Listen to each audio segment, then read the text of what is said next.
Kim Chiu, nag-celebrate ng birthday ng kanyang pinakamamahal na ate Lakam.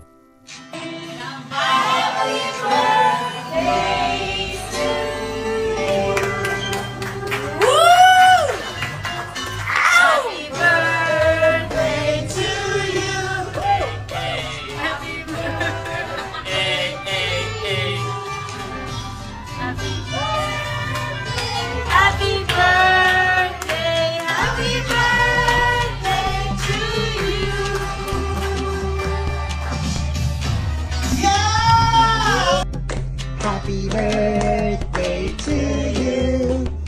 Happy birthday, happy birthday, happy birthday to you. Faster, one more. Happy birthday to you.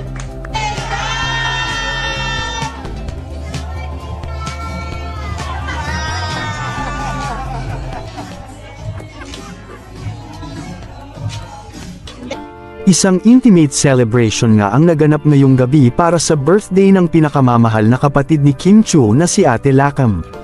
Bumuhos ang kasiyahan at tawanan sa nasabing party at tuwang-tuwa ang kanyang ate at papa sa celebration.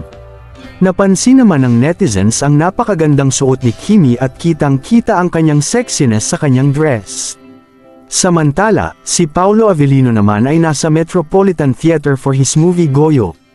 Ang kanyang pelikula kasi ay kasama sa mga hiyas ng sineng Filipino at napanood ito kanina na may kasamang question and answer mula sa kanya mismo. Samantala, kahit magkaiba ang schedule ng dalawa ngayong araw ay hindi nila nalimutan na mag-jogging kanina umaga.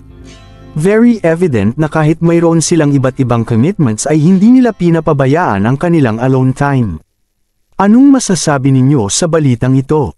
Comment down below. Maraming salamat sa panunood at huwag kalimutang mga subscribe for more videos.